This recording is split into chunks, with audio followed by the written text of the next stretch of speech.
Hello everyone, Fergus here, and today it's time for another fanfic reading. Although this time, we're actually not doing Temple School. We are doing If I Only Had a Heart by Lunar the Dragon. And this is a My Hero Academia fic, because My Hero Academia is awesome. I found a pin on Pinterest that's from the story, and I read it, and I'm like, oh, I like this. So I decided to read it for the channel, and I got permission from the owner, just like with Temple School or author. Yeah. But yeah, so I'm gonna turn my phone on silent. Oh jeez. So the summary for If I Only Had a Heart. Being born quirkless wasn't a curse. Midoriya Izuku refused to believe that, and he would show the world through astonishing intellect, bravery, and a heart that feels for all paths he crosses that this is true. Even when damaged, ridiculed, and put down, he will be strong, for all these things are a challenge from the very universe to become something great and change the foundation of society as he knows it. So, as the author says, this is kind of a mixture of Izuku basically being Genos from One Punch Man, which if it's an awesome anime if you haven't watched that, and then Tony Stark as well from Marvel. Even if you don't know Tony Stark, have you been living under a rock? But yeah, so it's like Izuku is a mixture of Genos and Tony Stark. Cause yeah. There is going to be some like I don't want to say graphic injuries, but like yeah. Izuku is gonna get injured pretty bad. So yeah. Well, let's begin. Chapter 1, The Beginning. Little Izuku! Always so nice to see you here. A messy puff of green hair bobbed towards the counter, the most blinding of grins just beneath. The young boy has a backpack too big for himself on his back, and his arms are full with an assortment of books that he struggles to push up onto the counter, but an older woman behind it helps pull them up.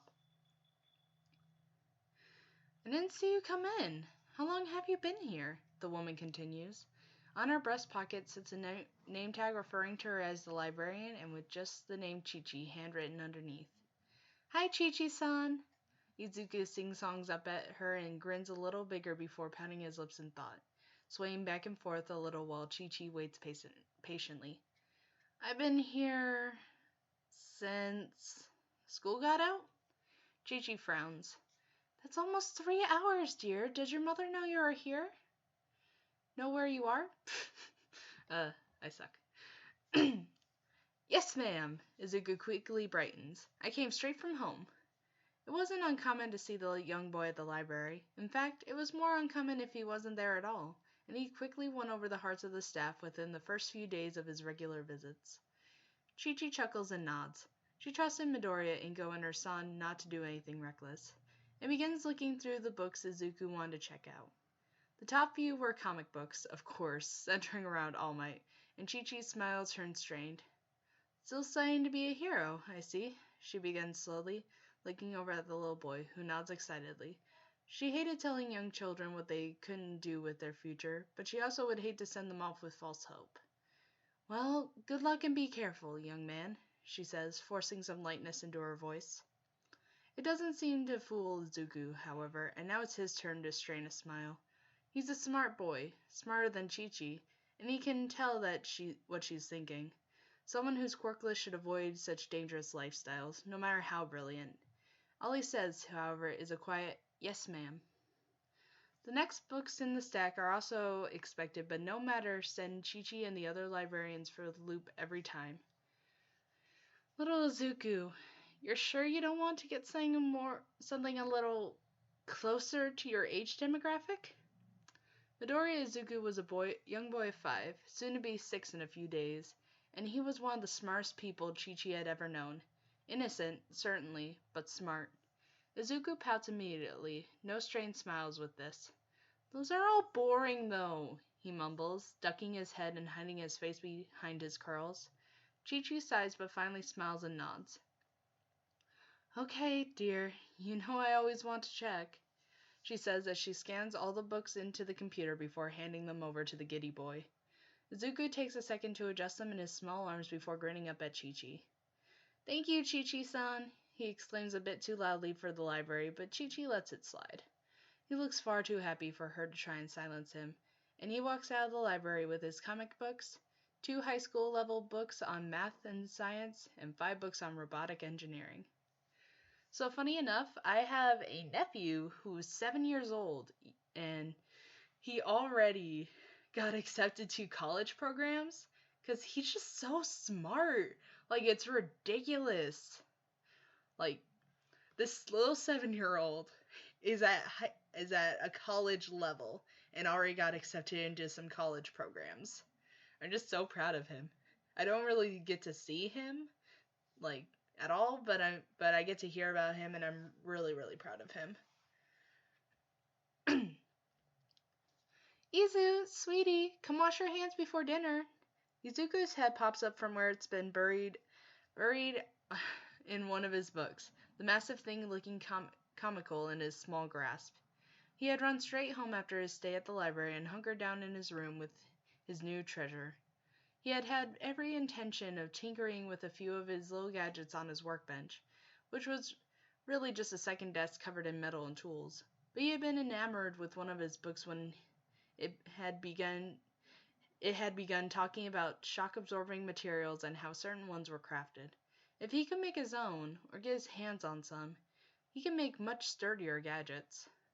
Izuku glances at the workbench. Of course, he didn't really need sturdy for a bot that helped tie shoes or a glove that clipped your nails, because those were ones he was working on. But that didn't mean he couldn't start working on something that needed to absorb more impact force. Izuku! Oh, that was his mom's warning tone. The young boy frantically looks for a bookmark, and when he doesn't find one, he just rushes out of his room with book in hand. He sets the open book on the table as he's hurrying to the sink to wash his hands and and as he's hurrying to the sink to wash his hands, his mom looks up and sighs. Izu, you know the rule about books on the table, Inko warns, though she's smiling just a little. Izuku is scrubbing his little hands, standing on the stool to reach the sink, and nods a little abashedly. Yes, Mom, but I couldn't find the bookmark, and it was a really good part. And do you think I should make a bookmark robot? That'd be really cool. I can make you one too, and it can be purple because you like purple. And Inko steps over and sets her hands on Izuku's shoulders, smiling brightly and laughing. Izu, breathe. I think a little bookmark robot would be adorable, she says and presses a kiss to her son's cheek that has him giggling. But first, dinner. Izuku finishes up and begins helping set the table. He needs to move the stepping stool over to the right cabinet first, and he pulls a lever on it to raise it up, one of his own inventions, and cranks it again to lower and head towards the table. He has to move the book to the couch, finally finding one of his All Might bookmarks on the coffee table, then hunkers down for food. A few minutes into dinner, after Inko asks about school and Izuku's trip to the nearby library, she decides to ask, So what was so interesting in that book of yours? She loves how her son immediately brightens, almost as much as he would if he were asked about heroes, and Izuku loves that Inko asks at all. His mother is a lot more accepting of his love for electronics. Not to say she doesn't approve of his love for heroes, but he isn't a fool. He can see the sad look in her eyes when he talks about it. Can see she wants to protect him because he's quirkless. Can see it easily because nearly every adult treats him that way, while the kids his own age are just outright cruel. With science, however, Inko is more open and eager to encourage Izuku. It isn't perfect, but Izuku takes what he can. Do you know what poly-earth... Oh, damn it. Polyurethane is? Izuku begins, his mouth stuffed with rice. I don't know what that is. Swallow, Izu. No, I do not. Can I guess? Inko smiles as Izuku nods. She makes a show of thinking, humming, and tapping her chin before offering. Is it a chemical? Izuku giggles and shakes his head. No, it's a material that, well, they use it for shock-absorbing materials, mostly. But there was this one that was really cool. It was viscoelastic earthane that... science words. Oh? But you just called it polyurethane, and now it's just earthane? What's the difference? Earthane is a simpler way of saying polyurethane, though ethyl carbamate's also called earthane. Oh dear, that must be confusing. Not really. Inko tries hard not to laugh at Izuku's bright and blunt response. It reminded her of how young he really was, but how humorous it was that it was being applied to such an advanced topic. Anyway, viscoelastic means... They go on like this for a while. Izuku going into great depth about his research and how it works, and his new plans for his robotics, while Inko listening the best she can, not understanding the majority of it, but still so happy to see her son excited and happy. Eventually, the conversation changes to Izuku's other research on heroes. He has a notebook that he's been keeping on heroes and their quirks. Well, actually now he has 3. 5 if you include the 2 filled with ideas on machines that could improve these heroes. He calls them support tools and always gets an adorably disgruntled look on his face when he says he's surprised no one has ever tried to make these things before. While they are cleaning up after dinner, Inko hums to get her son's attention. He has raised his stool and is leaning over the sink, scrubbing at dishes, a long scrubber in his hand with a spinning head like a toothbrush. Yet another of Izuku's inventions. Your birthday is coming up, Izu. What are you looking forward to getting? Inko asks. Izuku quickly looks up at her with big eyes before taking a breath and letting out a long string of words. Oh no, oh! There's this new All Might action figure that came out that's limited edition. Limited edition, Mom! And it has a button you press and it goes, I am here! Inko smacks a hand on her mouth to keep from laughing at her son's near-perfect impression of the number 1 hero. And there's this cool new All Might watch that Kachan got that I really, really want. It lights up blue and red, and you can set it with different alarms. You can set different alarms with different chimes of All Might talking. He continues listing off all kinds of All Might related gifts, a few scientific kits sprinkled in here and there, while Inko nods and smiles, thinking that this was a really good life she had here with her son. Ah, she jinxed it. She jinxed it! Murphy's Law. Izuku loved his birthday. The kids at school mostly left him alone, at least having the common decency not to treat him too bad on his special day. He got awesome presents, usually All Might or hero related, a few science kits, a few gadgets, and even a call from his dad. At least, that last one was supposed to happen. Last year's unfortunately hadn't, and the year before had a few days late, but Izuku held out hope. So yes, Izuku loved his birthday, but this year's was just a tad more strained than usual. He had found himself after school sitting on the floor of the Bakugo's living room while his mother sat and spoke with Bakugo Mitsuki on the couch nearby. Izuku was silent as he eyed his closest friend, who was just as silent, eyeing him back. Were they even still friends? Izuku thought so, at least a little. More of his friend than anyone else in the class, which even Izuku knew was a little sad. And while in the past this was not an uncommon occurrence, it now felt stilted and forced.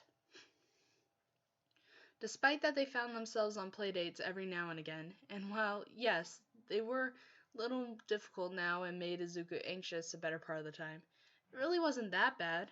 Some days it was even a little nice. When the other kids were around, singing Katsuki's praise, Katsuki was crueler, calling Izuku cruel things, claiming things about Izuku that made him want to cry and lash out at the same time. No matter where they were, Izuku was Deku to Katsuki. But with the other kids, that was something bad. He was shitty nerd Deku. And really, where did he learn that language? But when they were alone, it was just Deku. Not friendly, but not cruel either. Oh, poor Zuko. I just wanna give him a hug and punch Katsuki in the face. Well, I mean, you shouldn't punch a child in the face. But I want to give him a long lecture. Unfortunately, I can't, because I'm stuck in this 3D world. Izuku didn't know what that meant. He hoped it was something good. But the best parts of these visits were that Katsuki would help him with some of his experiments. Katsuki didn't like anyone else knowing about that. It made Izuku swear to never say, but Izuku didn't really mind. Not when, in these fleeting moments, they were the best of friends again. Not when an experiment succeeded, they both were elated and happy. Even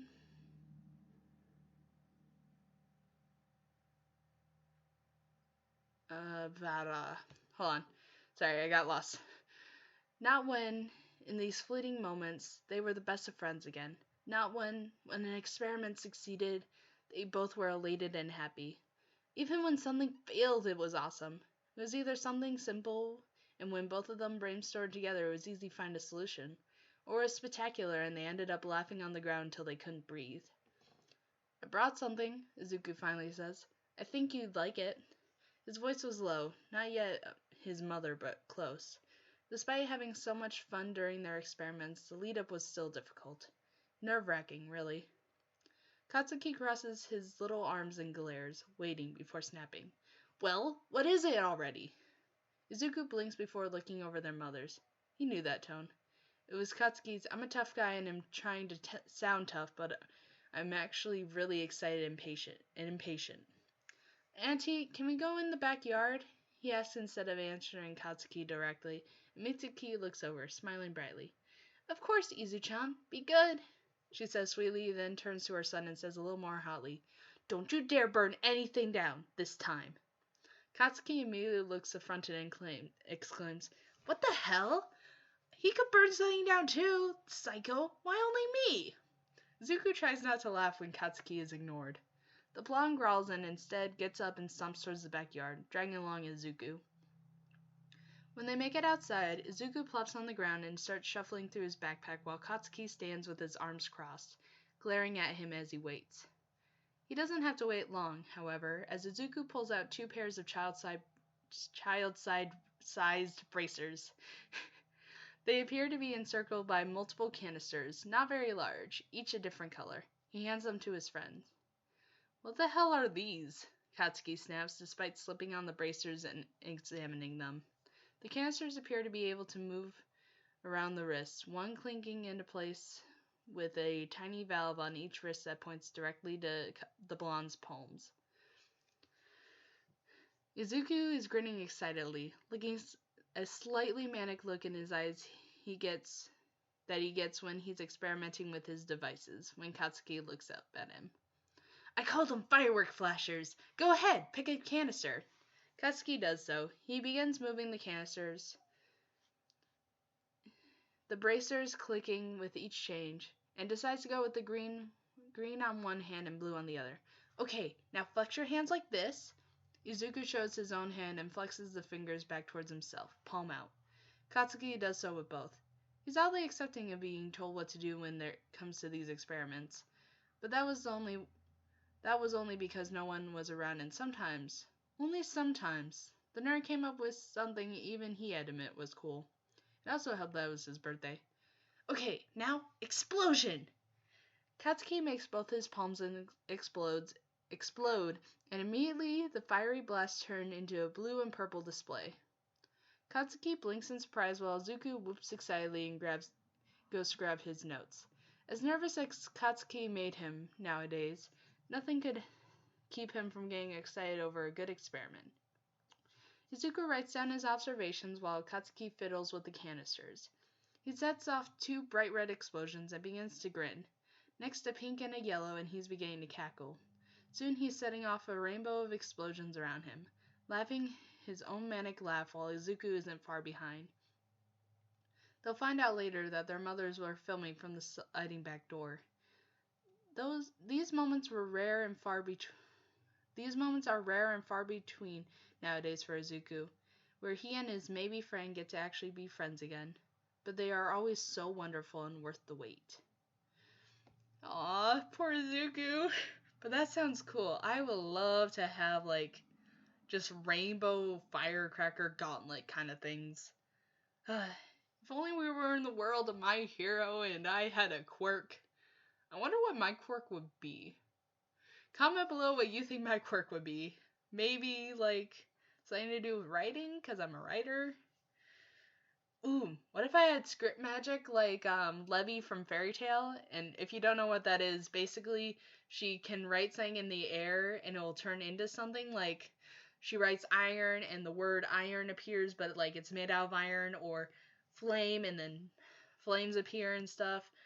Or rune magic like Freed, because he basically writes down runes, and what's ever affected by the runes has to follow the rules, like a box of runes saying that only, and like two people are inside and it says only one person can leave, or only one, like they have to fight for the runes to disappear, so people would have to follow those rules. I'm just referencing so much anime in this. But yeah, Fairy Tail, One Punch Man, go check those out. They're really good. Izuku sat anxiously in front of the computer, staring hard at the video conference application and his father's name in the list of contacts. It was a short list. It was his own account, so he had his mother, his father, auntie and uncle Bakugo, Katsuki himself, a local computer programmer a local computer programmer the Midoriyas knew that was always happy to give Izuku programming tips, and one of their neighbors as an emergency contact. Inko stood off to the side, arms crossed. Izuku could see her expression in the reflection of the darker parts of the screen. He was worried, and the thing that worried him most was that she hardly had an expression at all. It was just void as she too stared at the screen. They had been like this for the last 2 hours since returning home from the Bakugo household. Izuku patted his hands against the edge of the desk a few times, still staring. He was smart. He could piece together a lot of things. That did not necessarily mean he wanted to accept them. He thinks maybe he had figured it out last year, but simply decided it to be an anomaly. Anomaly. A single incident. But now, he isn't gonna call, is he? He suddenly says, his voice quiet as he slowly lowers his head. He doesn't see if his mother's expression changes, but he hears her step a little closer, hesitant. I wouldn't say, she begins, but seems to think better of herself before sighing and trying again. She sounds sad too. No, sweetie, I don't think he is. That's all Izuku needs to hear for the floodgates to open. The affirmative from someone else, telling him his guess and his fears are true, has the fat, ugly tears rolling. He hiccups loudly and a soft whine escapes him, his tiny hands clutching at his shirt, not really sure what to do with them. In a heartbeat, his mother is there, wrapping her arms around him, her own tears wetting his hair. The situation seems familiar. Izuku crying in the computer chair with his mother holding him tight, like she's trying to hold him together. This time, however, her apologies don't feel like a nail in the coffin, like his world is baiting him up with all the people he cares about. This time, it feels like someone really does care about him and will stay with him through all of his pain and grief. He reaches up and hugs his mother right back, wailing into her hair. So, I actually have a theory. I am on board the train that Midoriya's father is actually One for All. No, not One for All. All for One. I always get that mixed up. I really need to stop that. But I have a theory that Hisashi Midoriya is actually All for One, And I don't know why I'm aboard that train. I don't really see any proof, but it would be such a great reveal. And I don't know, I just want it to be true. And then All Might and Nico would get together. Because he's already basically Midoriya's dad. But yeah. So yeah, I think Izuku's father is actually All for One. And it would make such dramatic thing because Izuku has, like, because All for One is Izuku's enemy, and then find out, oh, he's my father. Just great reveal. A week later, a package in the mail arrives from Midoriya Hizashi. Izuku, when he slips out of his room for dinner, finds his mother glaring at it after she had put it on the kitchen table. Izuku's mother only glares when something deserves it, and suddenly he is wary. When she spots her son, her expression softens some, but there's still an obvious edge to it. "It's from your father," she says, as he looks at the postage. There's a long pause and she adds, "You don't have to open it. We could send it right back." Izuku wonders if that's what his mom wants to do, but Izuku is curious. He doesn't feel angry or upset or sad or happy. There's an odd, disjointed feeling towards the whole situation that he feels won't last long, but he may as well see what his father has sent him. They open the box and pull out what appears to be a camera. Izuku turns over the box and reads what features the camera has. His expression and feelings are still not present. After a while, Inko is staring at Izuku carefully, waiting for a response. The 6-year-old says, "Thinks he knows I could probably build this with a toaster?" It's obviously not true. He would need plenty of more components than a toaster has to offer to build a camera, but it still would be easy. And besides, the surprised, delighted sound that comes from his mother, followed by her bright laughter, finally has Izuku smiling and laughing as well. They set the camera by the front door. Izuku decides he will sell it at a nearby pawn shop he's been going to get a lot of his gadget parts.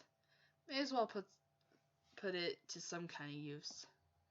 Oh, there's this camera I'm looking at, and it's like night vision vlogging YouTube camera, and I really want it. It's like $100. But yeah, so I'm gonna look into that. I really want it. Zuka takes the camera to the pawn shop the next Saturday. It isn't far, and he decides to browse a little bit. He has a little bit of birthday money for him, and he purchases a broken radio, a pair of walkie-talkies, and a Walkman. He hasn't made too many machines that have to do with audio, and he thinks he should give it a shot and challenge himself. If an issue arises he can't immediately logic himself out of, or experiment a bit to find the solution, he can always run back to the library and grab a book on audio devices. I stumbled over that chapter. Not chapter, paragraph. Allah.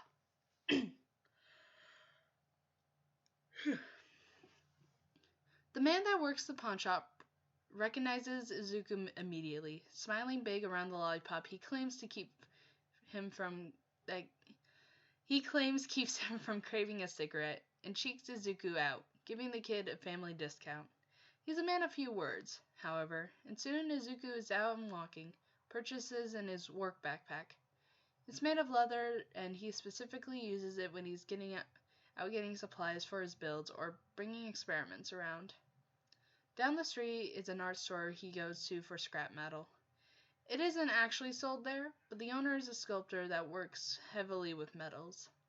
It had been a stroke of luck that Inko had met her while out getting groceries and had begged to know where a good place to get scrap was, her son the only thing on her mind.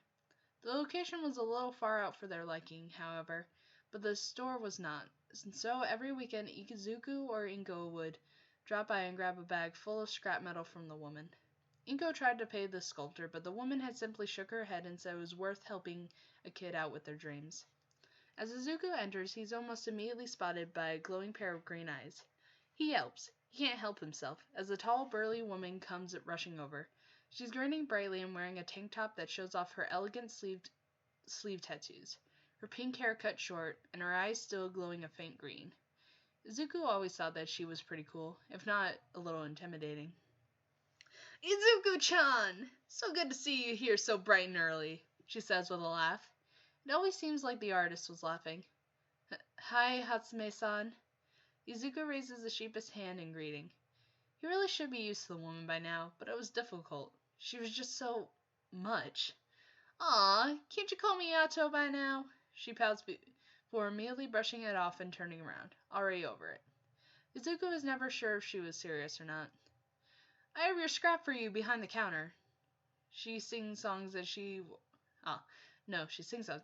I have your scrap for you behind the counter. She sings songs as they walk through the aisle of the little art store. Apparently it was actually Hatsume's husband's store, and this was how they originally met. But no one would guess that with how she ran the place. Oh, and my dear sweet daughter is here. Did you want to say hi? Izuku's eyes widened in panic. Hatsume Mei was a terrifying little gremlin, and no one could convince Izuku otherwise. And by the way her mother was smirking back at him made him know that she knew it too. He shook his head frantically for good measure, however, and she laughed sprightly. It turns out his opinion really doesn't matter, however, as sitting at the stool at one end of the corner is the pink-haired beast herself, scribbling frantically at a piece of paper in front of her. As at their approach, she looks up, zeroes in on Izuku, and her eyes narrow darkly. Usually that look means something cruel. The kids at school shoot at him all the time, seeing him as worthless and nothing and pathetic. It's cruel, but he's used to it. It makes him sad, but he knows how to keep pushing onward. For May, that it is not cruel, but is absolutely terrifying. My rival, she hisses viciously, and Izuku gulps, stepping away from her as he begins to shake. Suddenly, her eyes seem to shift and change as she zooms in on him, and he gulps, shifting as if to cover himself up, like she has X-ray vision instead of built-in binoculars. Please stop, he mumbles, peeking up at her through his curls, and her eyes narrow a bit before she huffs and goes back to whatever she was scribbling. Fine, but only 'cause you said please, and Mama says that a boy that says please is rare, May says, and her mother chortles loudly at that, nodding, calling her daughter a good girl as she brings the scrap metal around to Izuku. Fresh metal, she says brightly. Well, not really, but who cares? What are you planning on building next, anyway? At that question, Izuku notices May peek up again, more discreet this time, but Izuku is too excited now to care. Oh, well, I'm working on this little bot that is just a ring, but then can roll out into a bookmark since I keep losing mine. And now I have some audio equipment, so I was going to see what I could do with that. I was thinking... Izuku was suddenly cut off as Ato's phone suddenly begins blasting an alarm. It is as loud and obnoxious as she is, really, and that seems fitting. But the sudden concerned look on her face as she looks at her screen isn't. She looks around as if listening for something, and Izuku does the same. He's unsure, but he thinks he hears some kind of crash in the distance. Of what and how far, he doesn't know. Ato claps her hands, getting his attention again, and begins speaking loud enough for the store customers to hear her as well. I'm sure you all just got one, but it looks like we have a villain alert in the area. Izuku suddenly perks up, eyes widening as he steps closer. Wait, what? How many? What kind? Is there a hero fighting them? He rattles off quickly. I don't know, a giant class, and yes. Ato answers the questions in order and begins addressing everyone again, beginning to look a little worried, which only makes her agitated. You read the notice. We're right in the path and we gotta get out. Everyone make your way out and east towards... A sudden loud bang makes the building shake violently, lights flickering, trying desperately to stay on but ultimately failing. The few customers present shriek in surprise, May letting out a whimper and crawling off her stool. Shit! Hatsume Ato curses under her breath, and now her tone turns much more frantic. Everyone, move! Get out now! You kids, come on! She looks back at her daughter, who nods jerkily, and Izuku. Izuku is suddenly very quiet and bug-eyed. He numbly drops his work backpack and his scrap metal when Hatsume tells him to. tells him, too dangerous to carry around in an emergency, and begins following her. Midoriya Izuku adores heroes in their fights with villains. Anytime he sees a crowd watching a fight from a distance, he feels he has to rush to catch a glimpse, pulling out his notebooks and muttering the whole while. But that had always been from a distance, from the outside. He had never actually been a part of a villain attack, or in one's path as this one seemed to be. He didn't even know which hero was fighting this apparent giant, and in this moment he suddenly couldn't bring himself to care. His hands were aching and tears were beginning to pool in his eyes. He was whimpering, but no one could hear over the frantic voices filling the air, and he had never heard such fearful voices from anyone, but certainly never Tough as Nails Hatsume Eto. Mei was stumbling along as well, looking terrified, and when she looked back at him, he realized he was terrified too. He was scared. Another bang and quake, so close and violent it made Izuku stumble and only began to cry harder. He was so scared. He didn't want to be here. He wanted to be home. He wanted his mom. He wanted... The next crash made the world shake, and suddenly pieces of building are crumbling and tumbling and falling. A light swings down and explodes right in their path, separating Izuku from Hatsume. He can hear Eto screaming from the other side of the wall of dust, but a falling piece of aisle stops them from getting back to each other. Izuku freezes for a moment, then wipes frantically at his face, dirt and tears smearing, and calls out for someone, anyone, to come get him, or to get a hero, or just tell him where to go. But more trembling roars drown him out. Maybe if he stands still, they'll be able to find him, but that doesn't seem like a good idea. Smoke and clouds of debris are everywhere, and he thinks he can smell a fire somewhere. He hiccups and chokes on his tears, but forces himself to find a way out. Only when he turns, however, he does see Mei a few feet away, sitting on the ground, crying her eyes out, wheezing and sobbing, shaking just like Izuku. He hadn't realized she had been separated with him. The sight does something to the young boy, something he has felt before when he jumps between some kid and Katsuki without thinking, and even while he is still crying thick tears, he manages with a bit more ease to walk forward and extend his hand. Hey! Izuku has to raise his voice over the rumbling. Another crash and shake has both the children squeezing their eyes closed and whimpering, but as it subsides they look at each other. Mei blinks at Izuku like it's the first time she's seeing him and he swallows. We can make it out, but we have to be smart. You're smart, right? Mei's jaw clenches, as if even in the most terrifying of circumstances she must show off and defend her intellect. She nods. And I'm smart, so if we're both smart together, we should be able to get out.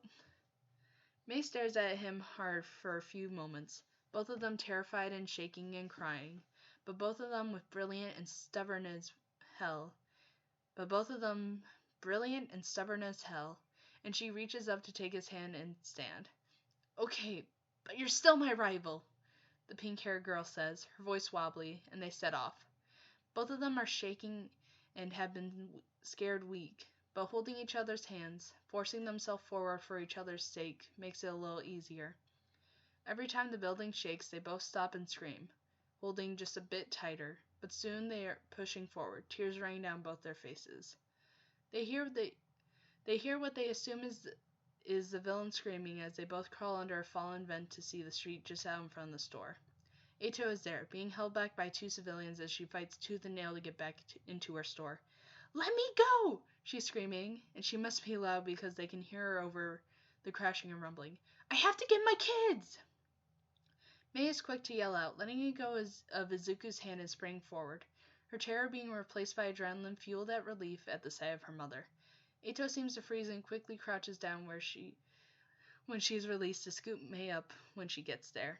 Izuku isn't far behind, yelling out in relief as well, but Eto is not his mother. He is beyond relieved, but he does not have the same boost of energy as Mei had, as well as just the natural speed of the girl. And when Eto looks up towards him, her eyes widen in horror, flickering upwards towards something Izuku can't see. She begins screaming again, now frantic, but not even she can yell over the rolling wave of noise that hits Zuko as the ground shakes with a great titanic smash is heard from above. He's foolish and stops to look up, but he doubts he would have made it even if he kept running anyway. Like in slow motion, the roof comes plummeting down towards Zuko. All at once he feels everything, and then nothing. The world gone black. The world isn't full. It isn't right. It comes in and out in pieces. Black, then gray, black, then red, then gray, then black again. There's a haze everywhere. In the world, or in his head, he isn't sure. He moves, but he can't.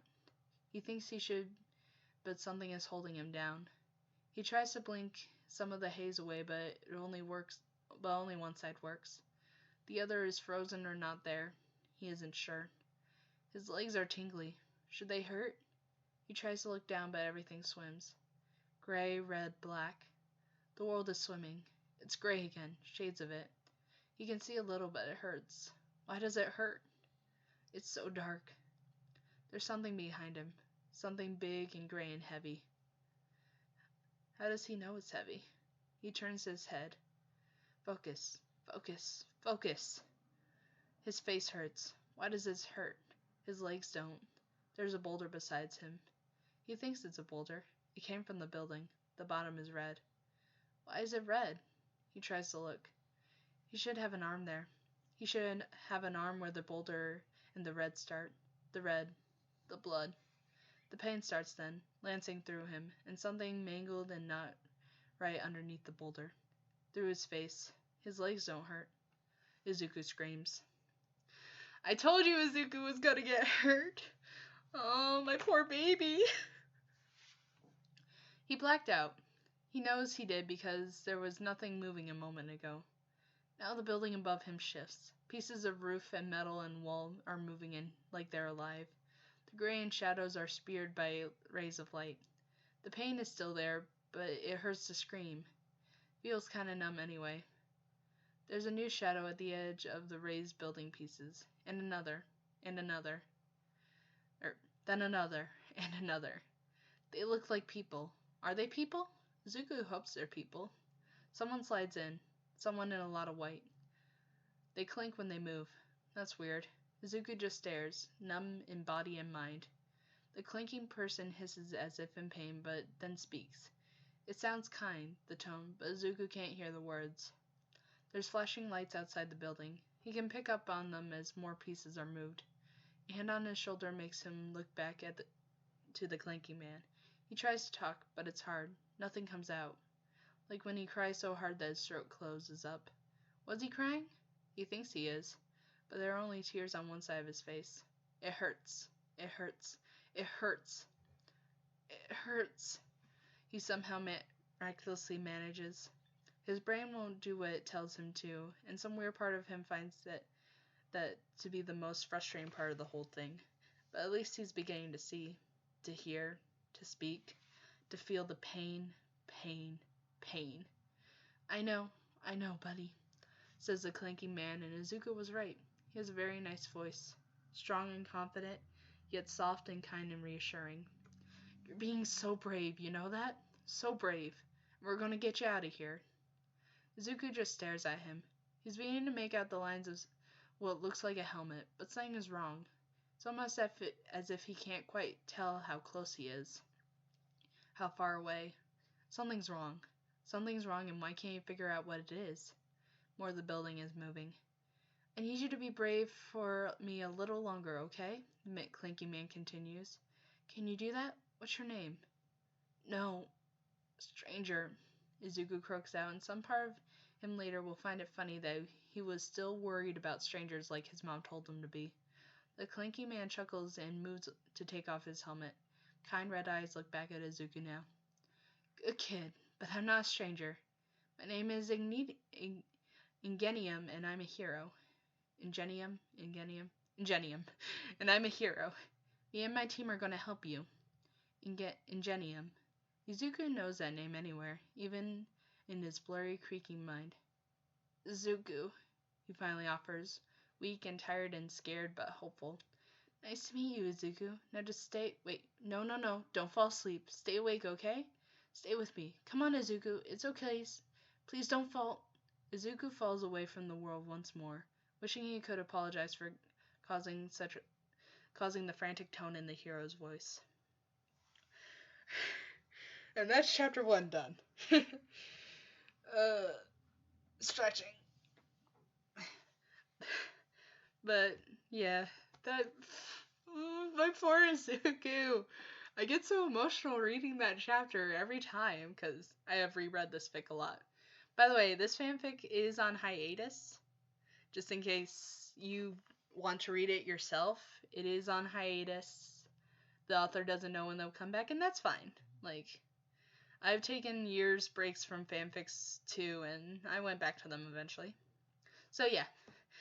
And every chapter they have like a song for the chapter, and this one was No Place Like Home by Todrick Hall, which I don't know.